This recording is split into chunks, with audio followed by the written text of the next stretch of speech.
Hey everybody, welcome back to KetoQueendom. This video is going to be about how to keep it simple on keto. So first rule, 20 carbs or less in a 24-hour period. Once you've been in ketosis for a while, you can have more. Some people go up to like 40 and 50 carbs a day. But when you first get started, I would keep it at 20 because otherwise you kind of go in and out, you kind of confuse your body and you're kind of going in and out of ketosis, and that's when you hear people talk about the keto flu. A lot of times it's because they're getting too close to going back out of ketosis. So if you want to keep that sickness down, just try to stay under 20 carbs at least for like the first 2 months of doing keto. That worked for me. I probably experienced keto flu maybe once or twice, but now it doesn't have such an effect on me. Like when I take a break or when I have a cheat meal or a cheat day, it doesn't really affect me. But like the first time I went into ketosis, I did get kind of sick, but now I know if I do start feeling sick, just pop an ibuprofen or something like that, and it doesn't last long at all. But yeah, like I said, you don't want to keep getting close to that in ketosis, out of ketosis. You don't want to keep doing that to yourself. It doesn't feel good if you're a beginner and you're just getting started with it. So just to be safe, stay under 20 carbs in the 24-hour period when you first get started with keto, and that's the main thing that's going to help you stay in ketosis.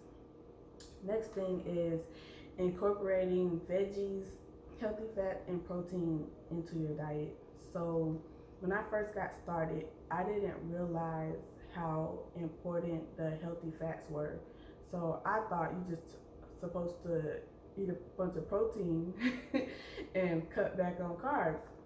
Well, the real reason I wasn't really having enough energy, and this happens to other people, is because they don't realize how important the healthy fats are to incorporate into your diet. And if you're doing dirty keto, then you have the unhealthy fats as well. I try to stay clean keto as much as possible, but I have my little moments where I do a little dirty keto. But we'll talk about the differences between clean and dirty keto in a different video. But for the most part, I try to stick to the healthy fats, which are normally from your lean meats and your nuts. I love cashews, I love pistachios, I love pretty much any kind of nuts, but pistachios and cashews are my go-tos. Those are my favorite. So yeah, and then you can have your dairy, or you don't have to have dairy, but if you are a person who likes cheese and milk, your sour cream, your butter, all that stuff, you can have it on keto as long as it's not filled with sugar. So yeah, and like I said, the veggies are very important. Any kind of green veggie, your broccoli, which is my go-to. I love broccoli, spinach, your green beans, your cabbage. I keep all that stuff in my house, and just any green veggies that you like. And even you still can have like carrots and tomatoes, stuff like that. You just can't have a lot of it because those are kind of higher in sugar. It's natural sugar, but it still breaks down that sugar in your body. So just try to stick to the green veggies more. But like I said, you can have as much of them as possible. So like please don't think that this is a starvation diet. You're not depriving yourself from eating. You just cutting back on carbs. So anything else, you can have as much of it as you want. And I don't that's the other thing I was gonna say about keeping it simple.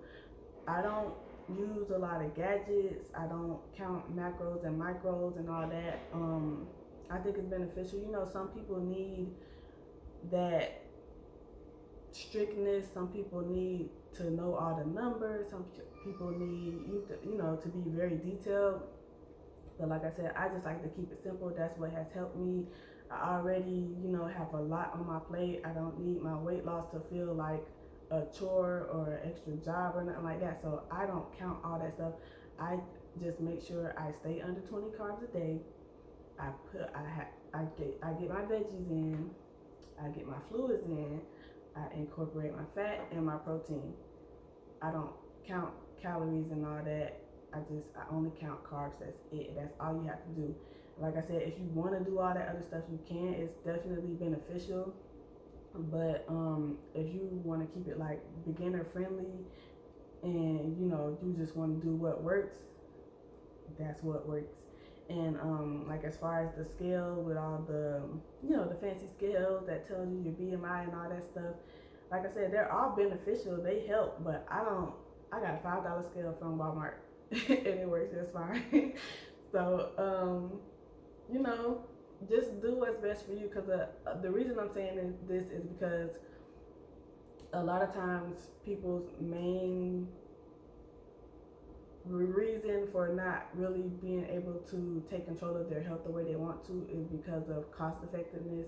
And I definitely understand that. And then if you live with other people who are not on the same diet or the same meal plan, or they're not trying to do the same lifestyle change that you're doing, that can be very costly, trying to make sure everybody eats, but everybody's eating differently. And so cost effectiveness is a lot of people's reason why they're not taking control of their health. And I don't want you to use that as an excuse, because it only causes you to procrastinate. It only causes you to take that much longer to reach your goals and stuff. So I'm just letting you know, like, if you don't want to get all that fancy stuff, like, I haven't ordered anything for weight loss online. I do plan on soon trying some of the different protein shakes on off of Amazon, but as of right now, I have not ordered anything online for weight loss. My protein shakes, I go to GNC and get the GNC brand protein shakes. They are 25 grams of protein and only 6 carbs, and they are good. They are delicious. You can't even taste the protein in them. So if you're that person that you're not comfortable with like ordering a lot of stuff yet, or buying all the little gadgets and stuff, you don't have to. It's not a requirement. It helps. It helps, but I'm just letting you know, you don't have to. I haven't done any of that, and I lose weight just fine.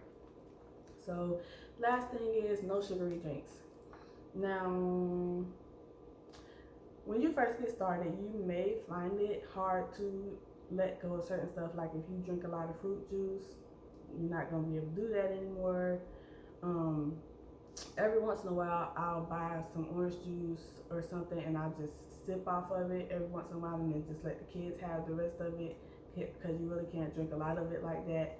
Or if you like, especially cranberry juice and all that stuff, it's good and it's good for you, but it's also very, very, very sugary. A lot of those drinks have like 40 and 50 carbs in 1 cup and 8 ounces. So just keep that in mind. And if you're a person who likes sodas and carbonated drinks, which I have, I have my moments.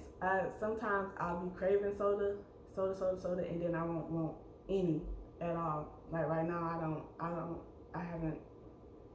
Oh no, that's a lie. When I went, I did get a Diet Coke in the drive-thru yesterday. But before that, I haven't had a soda in a long time.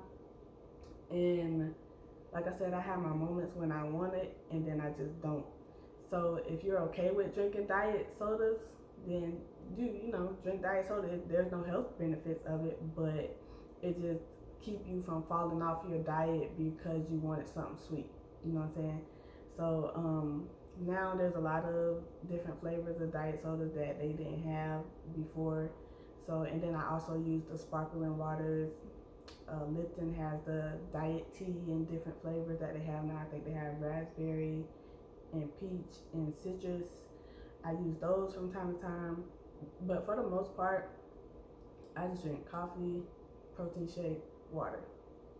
Those are my my fluids that I have on the regular, and my little detox concoction that I said I was gonna tell y'all about, and I forget, but it's gonna be a different video. It's gonna be its own little video. So yeah, that's how I cut back on sugary drinks. So it's just a matter of if you're okay with diet drinks or not. or if you have like tea or coffee, you can use I go back and forth between raw sugar and stevia. The only difference is like they're both natural, but the only difference is raw sugar has carbs and stevia has no carbs. So it just depends if you are willing to spend that little 3 or 4 carbs on some raw sugar. But either way, you can use your stevia or your raw sugar. So that is how I keep it simple and stay in ketosis. But like I said, the main thing is 20 carbs or less a day. And like I said, after you've been in ketosis for a while, you can stretch it. You can go. You might be able to do 40 carbs, 40 or 50, but I still try to stay in the 20-30 range. So yeah, so that is how I keep it simple on keto, and I will see y'all in the next video. Thanks for watching.